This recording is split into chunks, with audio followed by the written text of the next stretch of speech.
Thank you so much for joining us for Traditional Trades, Careers, and Historic Preservation, part of our 2024 webinar series, Preserve the Past, Build for the Future. We're recording this session, and it will be made available later on our YouTube channel. I'm Susan Glimsher, Director of Communications, Education, and Outreach at the Advisory Council on Historic Preservation.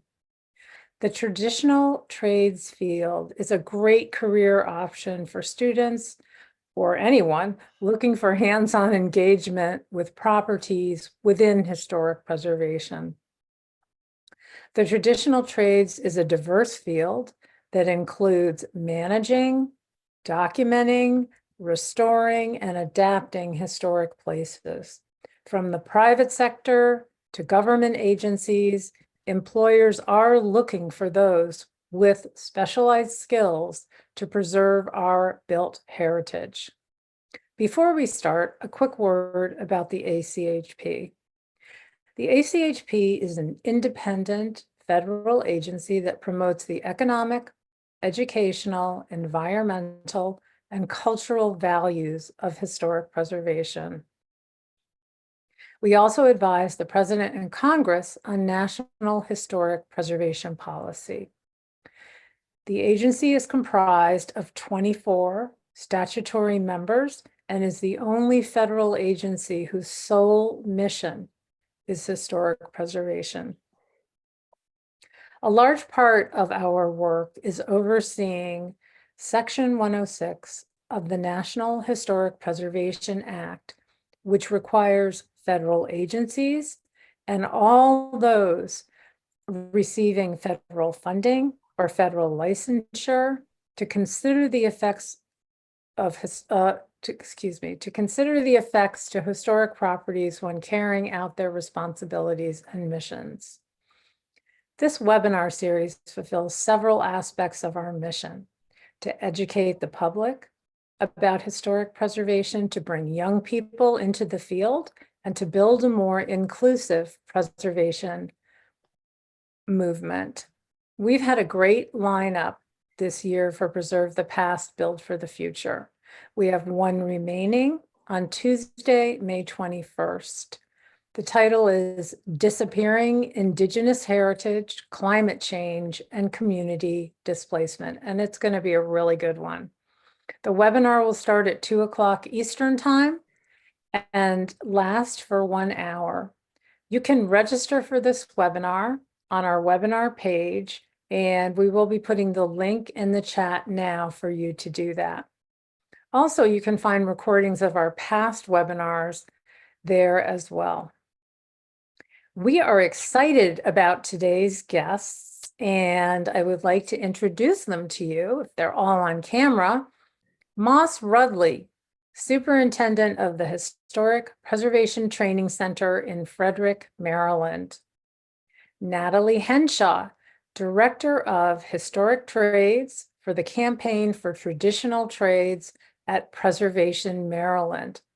She is also the founder of Henshaw Preservation.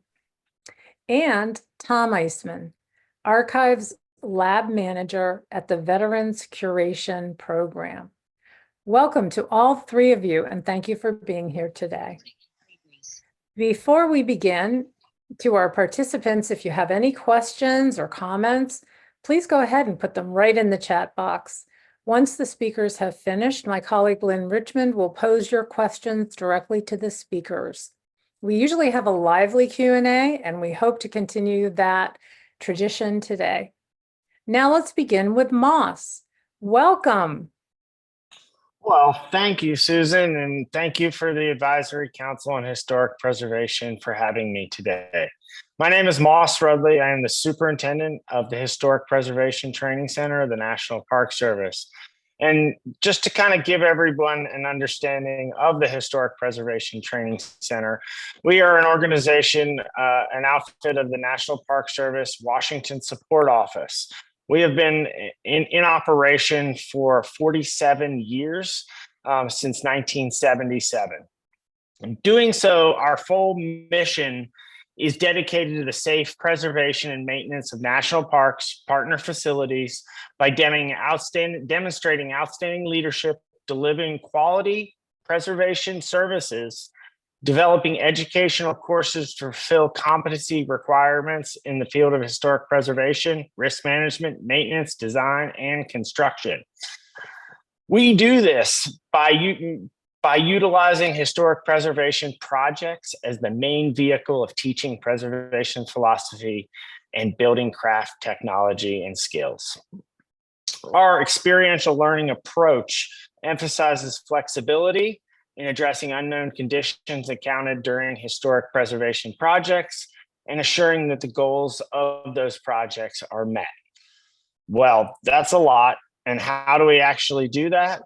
Well, it's really a kind of a wonderful dance in that as the Historic Preservation Training Center, we are a client-based, customer service-based entity mixed with a workforce development entity, mixed with a training organization or an educational organization. And so we layer all these things together in a way that allows historic preservation and all those wonderful things that happen that Susan spoke of, the planning, the documentation, the experimentation, the materials, the people, and the skills, and bring them all together in a place where these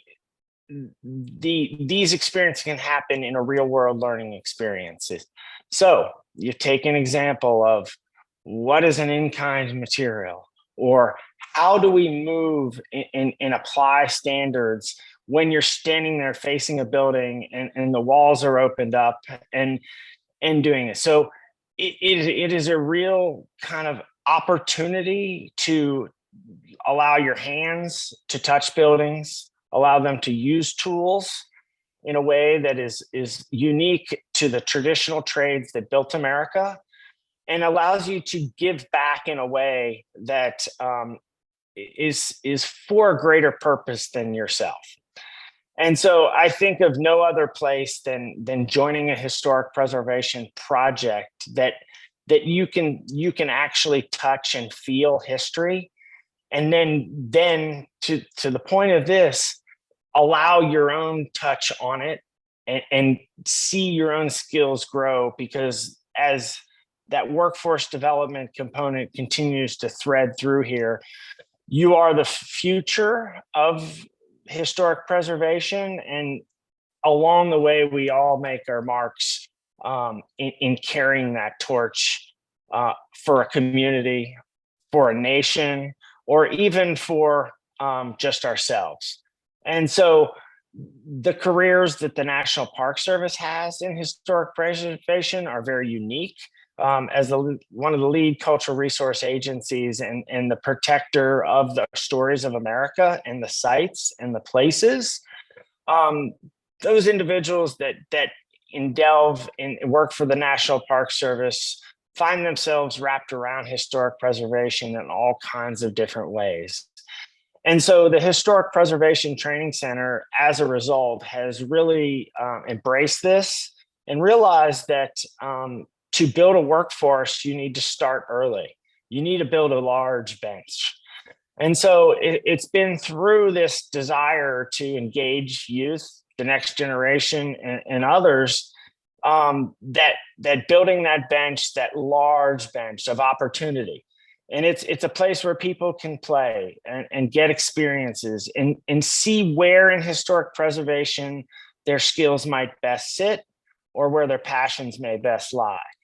And so it's programs like the Traditional Trades Advancement Program or our Technical Build-Up Program, where individuals from all walks and all desires, whether your desire is to carry a trowel or to carry an iPad, historic preservation in the National Park Service is a multi-disciplined event, and all of those people are welcomed at the table for an experience in historic preservation, with the outcome being the resource as the client. And when you come into a project like that, that's where real learning can happen and understanding of everything from how materials behave, how replacement materials behave, how individuals behave, how the building behaves. So I really continue to support these programs and making an organization of the historic preservation training. And now being superintendent for well over 5 years,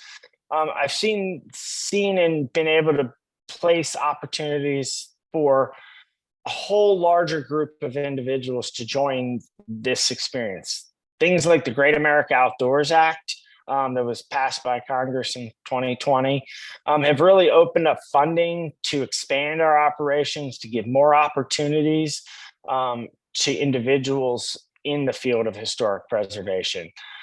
So I really, to all of those out there wanting to get out there with and try, I'll give you a little advice here. Trying there's no harm in trying. Trying is something, and historic preservation is a place that, and especially every entity that I've engaged with in the field of historic preservation, it's about the people and the experiences. So you might have never worked on a window, or may have never tuck pointed a wall, or may have never worked on a historic roof. But those opportunities are out there, regardless of who you are, to try. And that's all. In some ways, that's all that's asked, is to try with a heart, realizing that you're trying to preserve the past for those that come behind us. And with that, you will find your experience to be valued, and the experience you give to be valued. So I really look at traditional trades careers as something that's on the cusp of really exploding.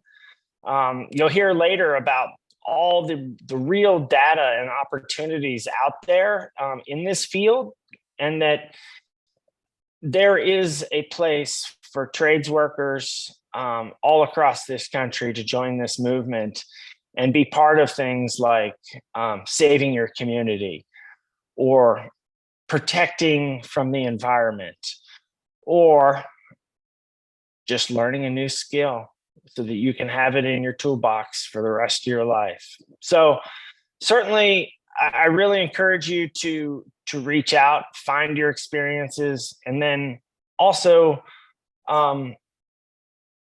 try hard and protect the past, because it's all we got as a country. So with that, I really appreciate this opportunity. The Historic Preservation Training Center, we're out there digitally at nps.gov/HPTC. And we want to hear from you. We want your help, and we want you to find opportunities with the National Park Service. So with that, I thank you for this opportunity, and I will now turn it over to our next guest. Thanks, Moss. It's great to see you again. So now our next speaker is Natalie Henshaw, and we welcome you, Natalie, and look forward to hearing from you. Thank you, and thank you so much for having me. I'm gonna try to present. There we go. Share the screen. All right. So, as Susan mentioned, my name is Natalie Henshaw. I'm the director for the Campaign for Historic Trades, and I'm going to talk a little bit about my experiences entering and moving through the historic trades career field, both with training and operating. And the idea is how all of my experiences informed our work at the campaign. So the campaign is, well, there we go. The campaign is a national workforce development program. And our mission is to expand and strengthen careers in the historic trades. It's made possible through a partnership between Preservation Maryland and the National Park Service's Historic Preservation Training Center, who you just heard from with Moss. Our vision is to provide all tradespeople with clear career pathways, accessible education, and secure employment. And I think fundamental to what we're talking about even in this webinar is, what are the historic trades? How do we define them? What does it encompass? How many occupations? And it was really important when we first started out to define this, because the spectrum can include stuff from silversmithing to basket weaving, all the way to things like concrete repair, wooden bridge repair. So how do we create a cohesive workforce development program and training behind such like a wide swath of things? We went back to the Secretary of Interior standards to help define, and we widened it a little bit. So we define historic trades as the skills needed to maintain, preserve, restore, rehabilitate, reconstruct, and deconstruct historic structures and landscapes. This allows us to be flexible in the specialties we work with. You know, it allows us to work with carpentry in that fashion and timber framing, glazing, finishing, masonry, while still being encompassing and have a cohesion. And if you talk to any historic trades person, we actually have a few on the webinar I saw, there's always an interesting and new way to get in. And something that I think is good to dispel is that there's a singular pathway into a career field. Everybody meanders their way into the historic trades and we don't start there. So me, myself, I graduated in 2009 with a degree in history, and my full intention was to go be English as a second language teacher in China for about 2 years. And so I quit my job, packed up all my things, moved out, said bye to family and friends, moved to Nanjing, China for some training, and I was going to be in Inner Mongolia for 2 years. That imploded in my face. It didn't happen. It was a bad program, had to get out after 2 months. And I moved back to Oklahoma, moved back in with my parents, and I was like, what the heck do I do now?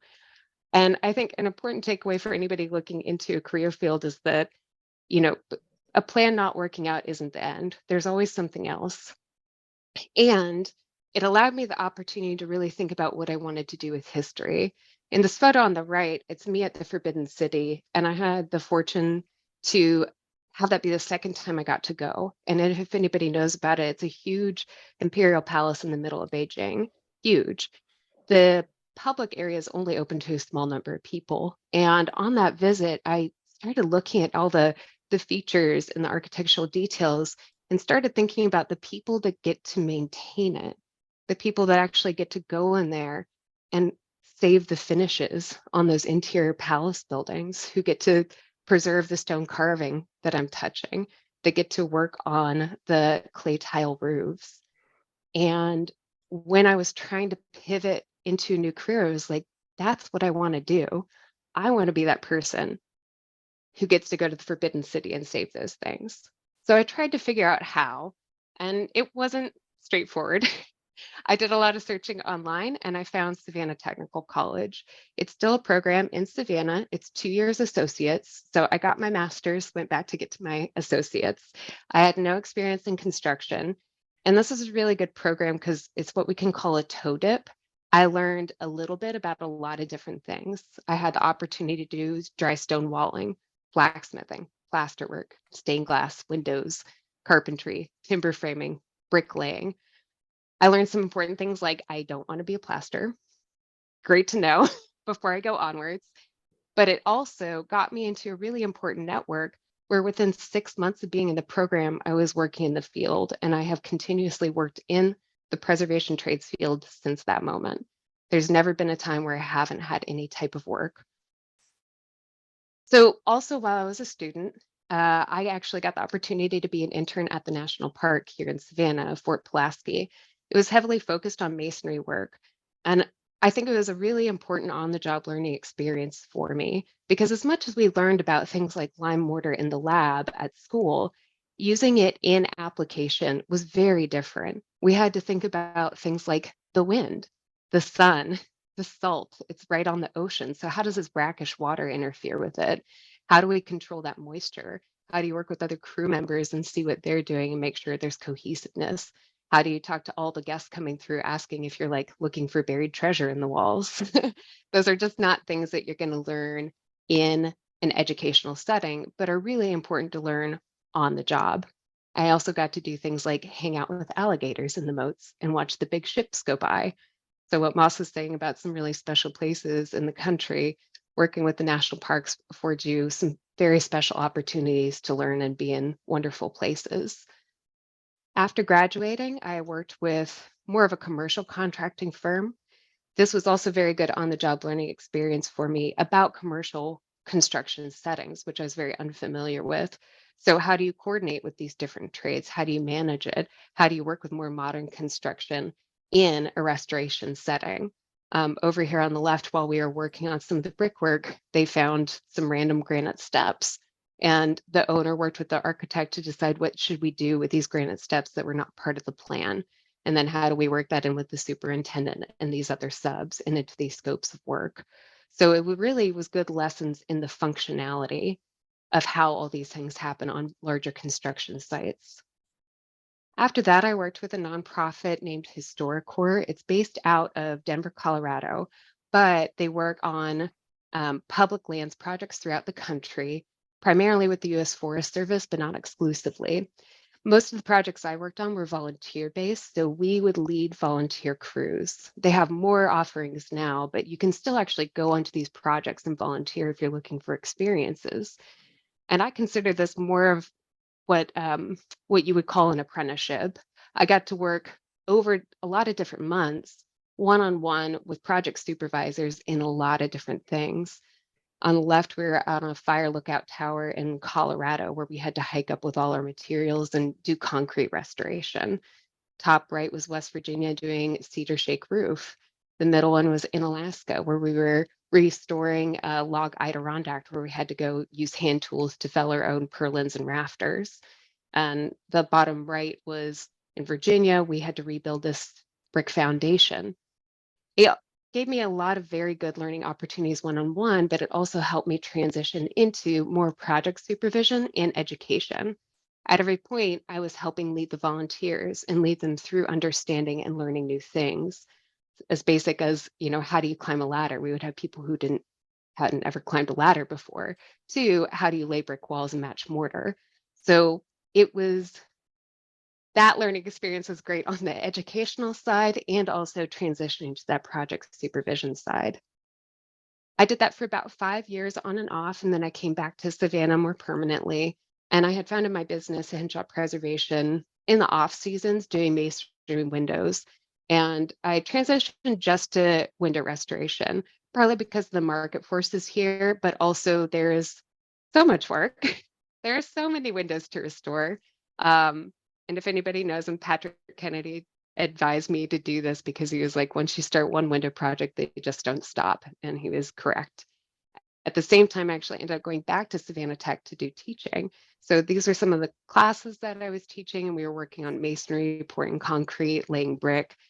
And I think once you get into a certain field and with the need that we have to train new people, almost anybody this far into their career transitions into that teaching because it's just what's needed. There's always that point. And I also want to highlight the Preservation Trades Network. I'm now a board member, but when I was a student, I had the opportunity to go to their conference in Charleston, the International Preservation Trades Workshop, for free as a student, and saw a bevy of really, really cool trades. So what we were saying earlier, how do you define the historic trades? The Preservation Trades Network is such a good example of it. There's so many people of so many different occupations that come out that work on historic structures: roofer, timber framer, cemeteries, plaster, decorative plaster, bricklaying, brickwork. There's so much. And if you're looking to learn more about it, get into it, and network with people, this is such a great opportunity. A lot of the people that I met through there, Moss included, I ended up working with. And now I'm also working on developing opportunities for them and getting more people into it. So some of these networks are really valuable. If you know already your specialty, it's great to find those. Or if you just want to find out generally, PTN's a great option.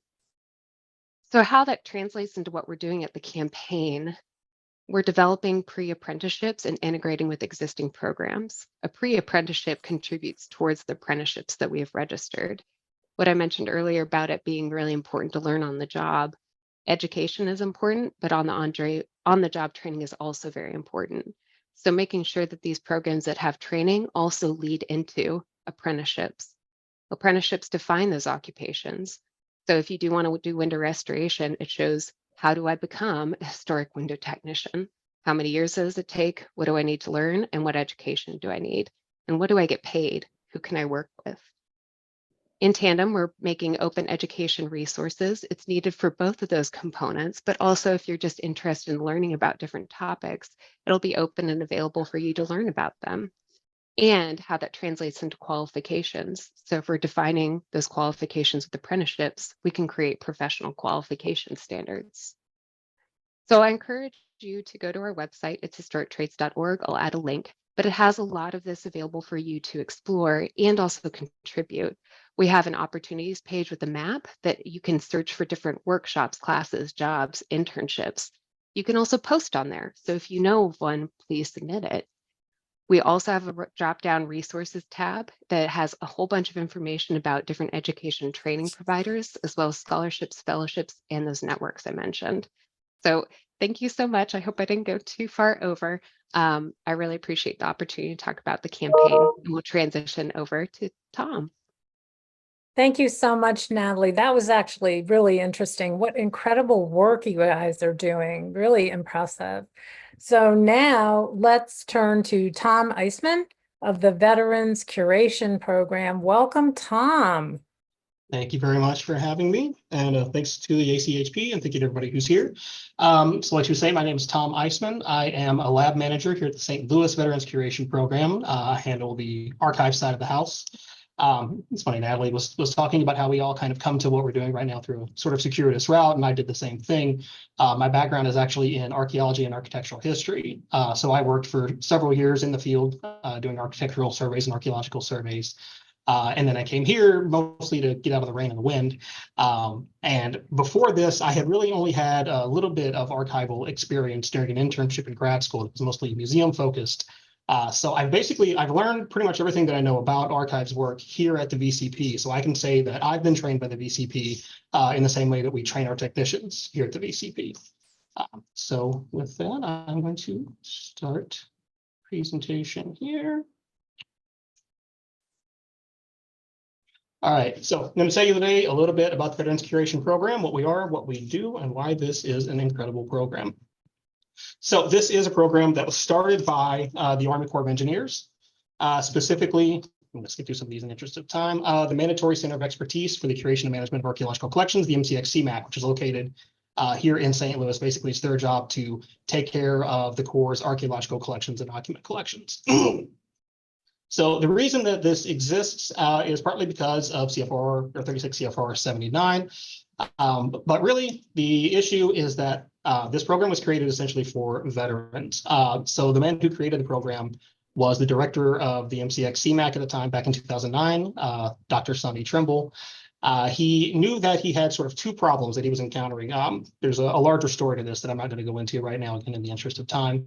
But he knew that he had a lot of at-risk collections that were under his stewardship that needed rehabilitation. He also knew that he had a large group of veterans who were at the time coming back from the wars in Iraq and Afghanistan, who were having trouble transitioning back into civilian life. They were talking to him, again, for reasons I won't be able to get into here. But his idea was to take essentially these two issues and put them together and have trained veterans to rehabilitate these archaeological collections that were under his stewardship. So with that, in 2009, again, he created the Veterans Curation Program, or VCP. We are a program, again, that provides employment, vocational training, and technical skills to our veteran population while rehabilitating these at-risk collections that are under USACE stewardship. So we have 6 locations currently. We have 4 what we call flagship labs. So there's the one here in St. Louis, one in Augusta, Georgia, Alexandria, Virginia, and San Mateo, California. We also have 2 satellite labs, which are associated with universities. So they're open to veteran students at those universities, one in Fayetteville, Arkansas, and one in St. Marcos, Texas.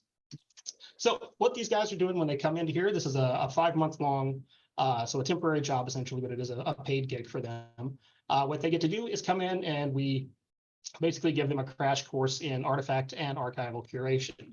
So they'll take these collections, which a lot of them were excavated in the 1960s, 70s, maybe into the 80s, and they've been sitting in basements or attics or some places in the university, some other repository.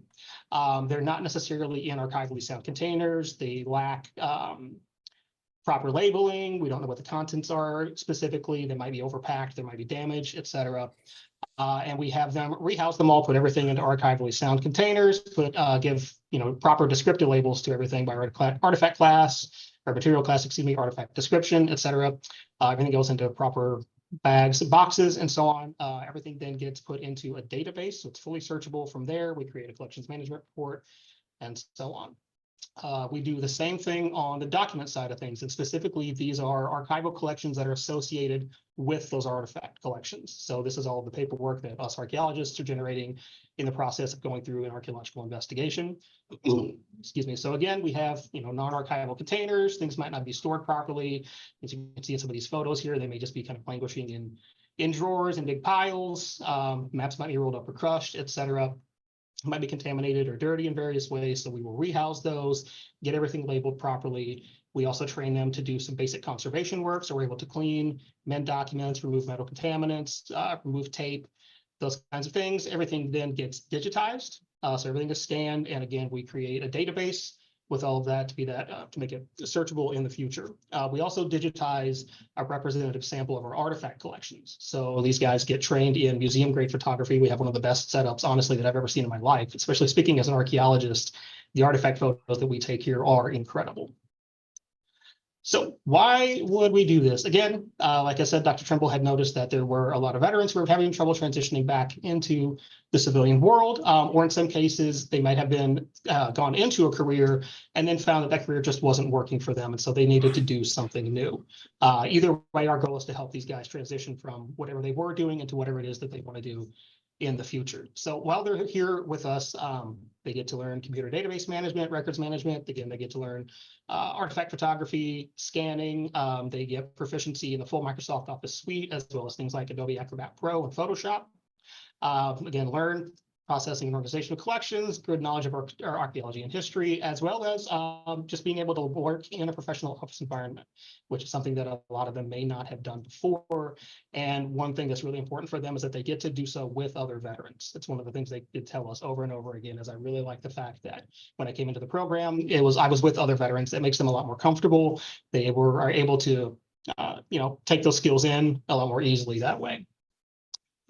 So again, the benefits to these guys is they get temporary employment. So we do pay them while they're here for those 5 months. That gives them the financial support that they need to try to figure out where they want to go next and how they're going to get there. They get a skill set. Again, the things that we teach them to do here, they gain a support system. We're also really proud of the network that we have. The managers here and in the other labs, we all go out and we do a lot of outreach in the community, work a lot with community partners. We bring them in, guest speakers, that kind of thing to help these guys figure out where they want to go next. We also help them with things like resume building, cover letters. We will do mock interviews or other practice with them for that kind of thing.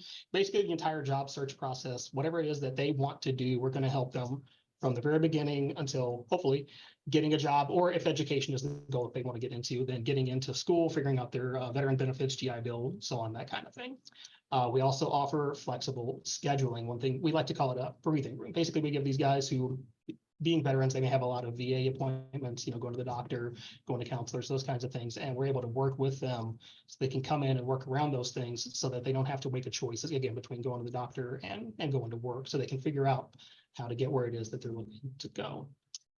The nation then benefits from this in that we have to date digitized created over 44,000 digital records, photographs, and scans. The USACE is currently working on a solution for getting these on the internet, but that is the goal eventually, is to have all the material that the VCP produces, the digital versions of everything, to be online, where they can be available then to researchers, educators, tribal members, and to the public. And then again, we help with these veterans assisting either into civilian life or from whatever career they're in now into whatever career they want to go to in the future. So what we have done here to date, over 800, and I think we're pushing 850 at this point, veterans have participated in the program. Of those, 91% have obtained employment or continued their education upon completion of the program. It's a number that we are incredibly proud of, and we work really, really hard to keep it there, if not to increase it. And we have processed or in the middle of rehabilitating over 400 collections that belong to USACE. So how does this intersect with the trades? So again, this is a training program for veterans. Not everybody who wants to come or who comes into the program necessarily has an interest in archaeology or preservation, in general, and wants to go into that field, but a lot of them do. And sometimes somebody will come in without an interest in that and then discover while they're here, oh, well, this is really cool. I want to do this, for a living. And so we can help them achieve that goal. And so from here, we've had technicians go on, and these are just, government agencies, to NARA, the NPS, work for the Corps, DPAA, the American Battle Monuments Commission, Marine Corps History Division Archives, DPAA, the U.S. Army Center of Military History, in addition to a whole swath of CRM firms and other private and public institutions. So the training that they are able to get here from us allows them to go into the preservation field if that's what they're interested in. And I love it every single time that somebody comes in and says, I want to be an archaeologist, or I want to work in a museum, whatever it might be, because then I get to nerd out about this kind of stuff even more than I normally get to.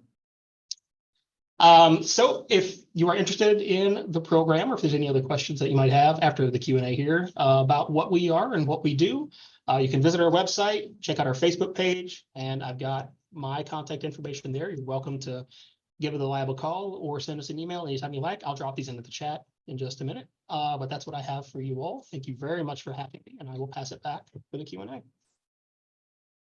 Thank you so much, Tom. I'm so impressed by what everyone's doing. It's really wonderful and so needed because there are so many jobs available in these fields. Thank you so much to all three of you for these really interesting presentations. I now would love to ask for all the panelists to come on screen for a Q&A session. And if you don't mind, if you haven't already done this, and if it's okay with you, please put your contact information, as Tom just did, in the chat. So again, add any questions, and Lynn Richmond will read your questions to the speakers. Hi, everybody. I'm Lynn Richmond. I'm the Communications and Public Affairs Specialist at the ACHP, and thank you for your wonderful questions. The first one I'd like to pose is, what kind of opportunities, and this comes from Corey, what kind of opportunities exist for someone considering a career change to historic trades who is outside the age range for the youth-focused programs? Who would like to take that? Natalie. Yes. So that was a barrier that we saw in a lot of the opportunities. There are some opportunities for people, but they're usually, you have to pay, like it's a tuition based for people outside that age range. Whereas there's a lot of youth programming available that adapted to traditional trades, but it does have that barrier of age. So those are the pre-apprenticeship model where people get paid to learn, whereas other ones you pay to learn. And, just in the framework, it's inequitable if you're outside that age range. So that's where we've been working with the apprenticeships, because there's no age limit to that. You are an employee, like you are hired by the employer, and there's that structured training. So it says, here's what you should be learning on the job, and here are the classes that you need to take as well. And we're trying to line that up with existing programs as well. And this isn't also hard and fast, like there are some training programs out there beyond the age range. But that is one of the reasons for the age limit, is just that's where a lot of the available funding for the programs has come from, is from youth programs. So we're rolling out those apprenticeships now, but we also just know a lot of employers that are interested to hire somebody who's willing to show up and work. Like that's their key factors in trying to hire somebody, show up and willing to work. Yeah, Moss, you're nodding. It seems like you might have something to add. Oh, I think you certainly, the national park programs, they're youth programs, and that's where a lot of the funding. And then to Natalie, it is the middle career person making the transition into historic preservation. There's gap there, and definitely it's something that we're aware of and realize that a lot of people do make that outside that window of, even though they consider youth up to the age of 30, and if you're a veteran up to the age of 35 in the National Park Service and other federal agencies, it still does miss out on a lot of folks that have a lot of career ahead of them, passion, and to Natalie's point, they show up, they know how to work. There are a lot of skills out there that employers are looking for. beyond like having a full set of trade skills. So I think that to apply for jobs, to get your foot in the door is probably one of the ways. And the apprenticeships and that program will provide job-based paid training for employers and individuals. And I think it is a real path to, because there is no age limit to being an apprentice at the end of the day. So that's the joy of those programs, and to get more people in the field, as we know, needs to happen. There's multiple ways to do that. And there is another age-related question, this one for you, Tom. Is there any age limit, and this comes from Bear, on the veterans program? We are in the works of expanding our youth program into a work-ready program, and this would help us extend the age range of our tribal members. No, basically the only requirements in order to be a technician anyway. And I think I saw another question here that I'm going to go ahead and answer as well, because it's related, asking about opportunities for non-veterans. But as far as requirements to be a technician in the program, as long as you are a veteran who was in the military on or after the time when the first Gulf War started, just due to the nature of our funding, so August 2nd, 1990, and you have either an honorable or a general under honorable conditions discharge, then you are eligible to be a technician in the program. As far as non-veterans, the managers in the program do not have to be veterans. I'm not a veteran. Of the 4 managers here in St. Louis, only one of us is a vet. He's actually a graduate of the program, so it's another avenue for getting into the preservation field. But if you have students, who are in archaeology or preservation, field of any sort, who are interested in doing something like this, we do hire periodically. So keep an eye out on our Facebook page. It always gets posted there whenever we have a position open, and you can go from there. Thanks. Alicia asked this question: what would be the best job board to monitor for new archaeology grads wanting to get into lab work like the veterans program, but they are not a veteran? I have a few graduate students wanting to secure employment in archaeology labs, but having a hard time getting their foot in the door.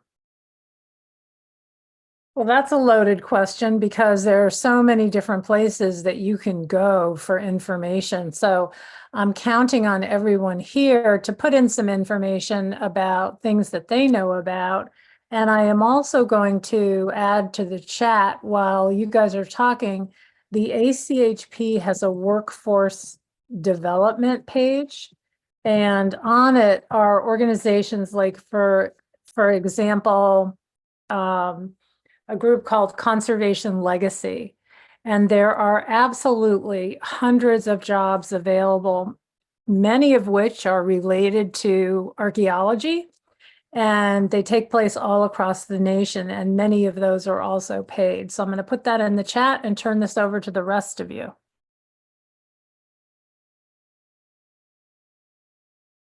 Any other ideas, any other job boards or places where they can find these types of jobs?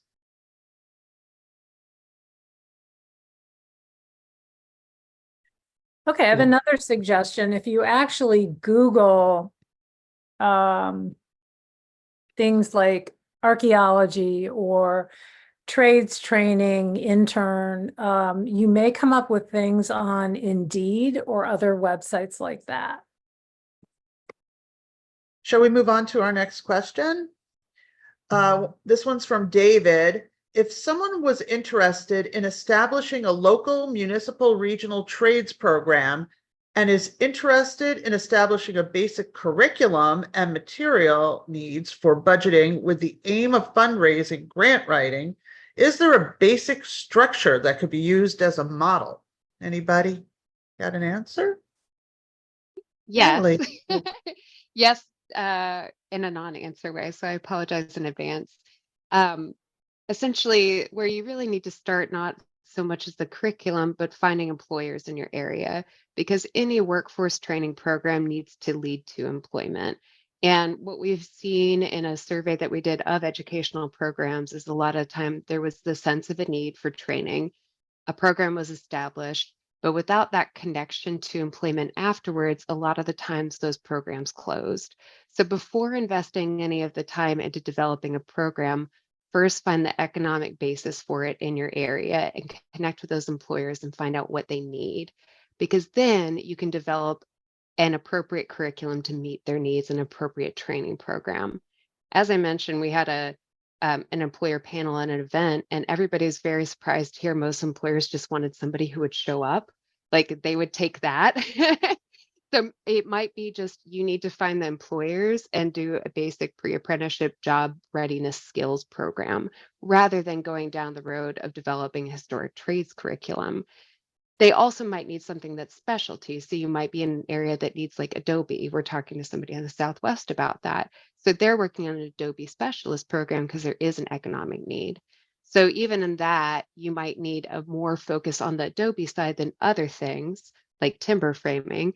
But you also need to figure out what is the duration of it? Do you have those employers ready to go? Or does this need to be like a 4-year program, a 6-month program, weekend workshops? So there are a lot of different models of training that should really first come from a study of the employers and the economic needs in the area. And also, sorry, we are developing some of those baseline curriculums. So we're going to have it online on platforms in smaller pieces so you can take parts of that open education resource to meet your needs. So we are developing components as well, but that would also be my advice for starting out figuring out how to design it. Tom or Moss, anything to add, or we'll move on to our next question? I can move on. Okay. I want to get through them. Yeah, I did wanna want to mention, I didn't know if you saw this in the Q&A, but Angela Kramer is from the Friends of Pierce Nell in DC. Yes. And she says they would be interested in learning more about potential opportunities to work with historic preservation trainees on projects there, if that's something you all do. So be sure to check that out, Moss. Absolutely. I'll respond to that one. Thank you. And Sam Seltzer said that he knows that Moss and Natalie has already touched on this, and he's wondering if Natalie might want to chime in. But how does someone like himself, who isn't necessarily a trained tradesman, but has been forming his career around it, former TTAP and conservation steward with HPTC at STX, leverage other skills, more academic based, to be successful in the historic preservation field? And maybe if you could touch on finding that balance between research, report building work, and labor focused field work, that'd be great too. Oh, that's a fantastic question. I would say that that's probably my career in historic preservation. If I were to lay it out, I started off as I grew up on a farm, so I was handy around tools and equipment, but really was not a trained carpenter or mason or anything in the real trades, although we had log cabins and performed work on them and to the best of our abilities. Then I went to Shepherd University and started off my education career to be an engineer. I wanted to be an engineer. I landed through a variety of life events with a degree in business, a minor in engineering, and an associate's degree in culinary arts. So putting recipes together kind of made me love mortar. And so I found myself wanting to kind of bring all those things together into one place. My passion for old buildings that I grew up with, this desire to understand in the engineering, science, math arena, and then also just I was a very tactile person and needed to learn by doing as much as anything. So a historic preservation project is kind of a project supervisor. We called it an exhibit specialist in the National Park Service. I got to do the research and understand the building, the history, the materials. I had got to prepare the estimate to figure out what it costs to work through that. I then got to actually go do and bring craftspeople that were far better than me to learn from and get to experience the actual doing, learning to make those hard decisions of do I replace this full component? Do I Dutchman it? Do I like where like those really gray areas that happen at the site with your hands and making those decisions go back to that, oh, I learned all the Secretary of Interior standards and what does that mean? And how do I like navigate through that to then seeing the success and walking away from it was all like, so I really feel that when you look at a holistic preservation project, you can bring all those things to the table while never being, I would not call myself a mason or a carpenter. There are far better people that are more trained than me. I play one good when I go out there and do work, but I am truly a historic preservationist if I were to call myself anything. Great. Thanks. So we've got some really good shorter questions. One of them is from Maria, and she wanted to know what kind of education would you need to enter this job field? She says, is it better to look at a master's program or on-the-job experience? What is the best way to enter the field in regard to education and experience? Oh, Natalie, this, I don't know if you want to take this one together, but I think it's, I don't think there is a best way. And that's why like some people find their way through a master's degree to historic preservation in this field. Some people find themselves falling out of high school onto a job site and finding their way to this career. My path has been different than Natalie's path and others' path. What I will say is that passion around historic preservation will open the gates to those paths.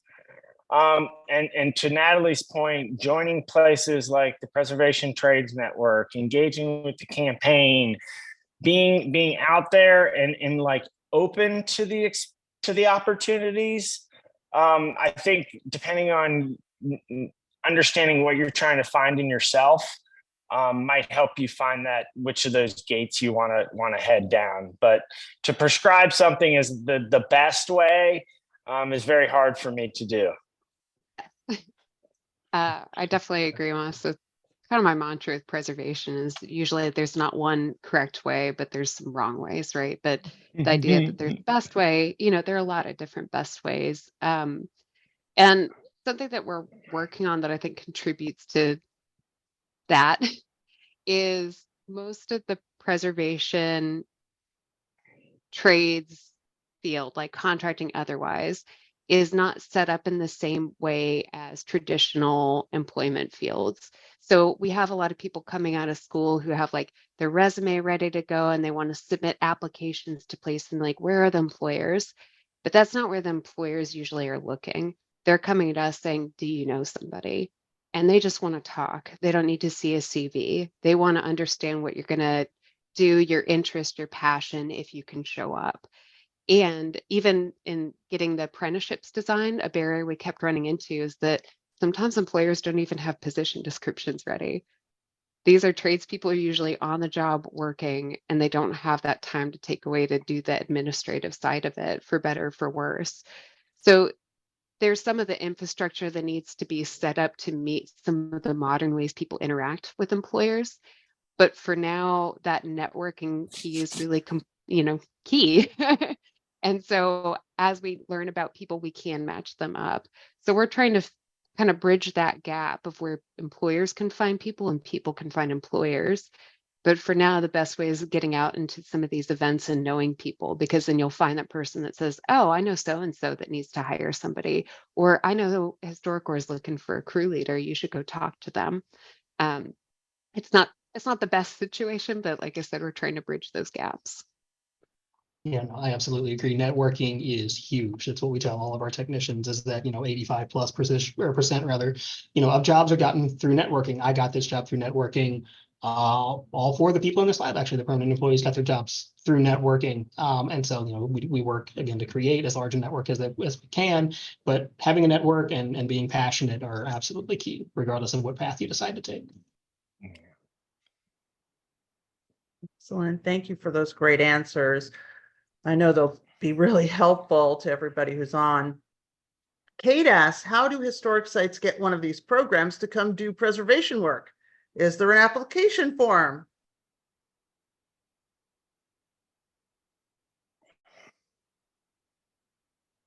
How about for you? Well, is there an application form for national park sites for you, Moss? Yeah, so as Right. just kind of, I did mention in the comment there was a question about who HPTC can work for.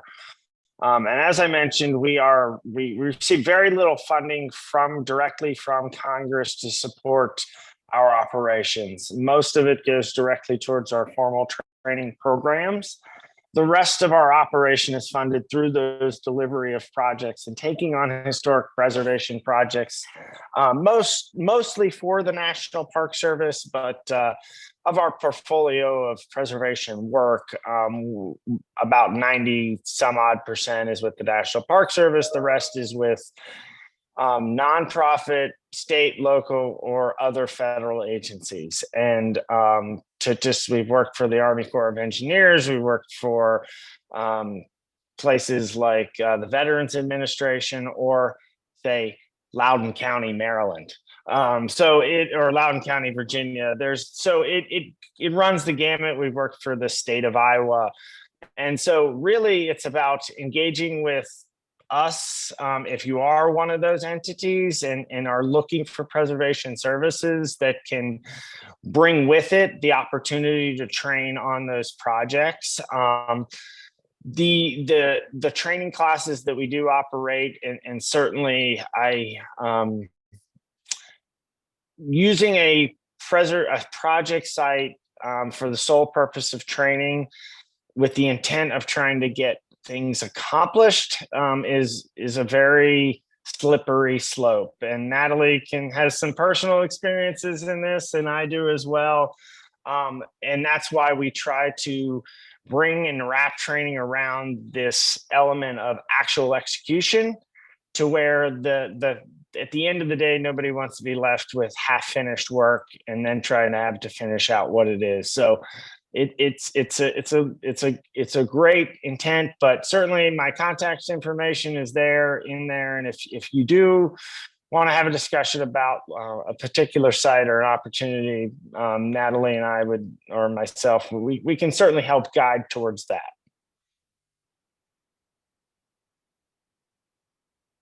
Excellent. We have one question left. One of our cultural heritage in the forest students for this summer has asked, is there housing available when you're doing an apprenticeship? I think that might be directed to you, Natalie. We're working on it. We know it's a barrier, and it can be really tough, particularly if it's just a short duration. So we're working with funders that can help provide some of that housing, so we can supplement with housing stipends. I put in for a Department of Labor grant that would help with this. If anybody's out there that can help us get that Department of Labor grant, that'd be great. But I mean, there's even other avenues we can look into. Like I was thinking today about how to study abroad families do it and host, a study abroad student for a while. Can we get into some of those networks where you can host a trades intern for a while? So there's not a lot right now. We're working on it, and we recognize it's a barrier. Yeah. Certainly with national park programs, some do offer housing, depending on the sites and the park units. We have certainly within the traditional trades advancement program and others, we really try to max out the living stipends and the pay to the best of our ability. We're up to about $18 an hour, realizing that and some other support, financial support to, I think, offset the need to provide housing through your reimbursement just like a job would be. So we're trying to tackle those between Natalie and others, but it does, for short periods of time, it can be a barrier. I think it's time for us to close, although this is a fascinating discussion. So I definitely want to once again thank all of our panelists. You guys are great and doing such great work. Thank you for being here today. I also want to remind everyone about the May 21st webinar titled Disappearing Indigenous Heritage, Climate Change, and Community Displacement. Again, we'll put the link to register in the chat box, and we really hope to see you all there. I think it's going to be a great one. And please, please take a minute to fill out the survey that will pop up when you exit the webinar. We use this information to improve our webinars for you guys, so we really want to hear from you. I've put my email in the chat. If there are any questions that didn't get answered, please email me and I'll make sure we pass them on. And don't forget to follow the ACHP on social media and subscribe to our YouTube channel. Thank you all. Have a great rest of the afternoon.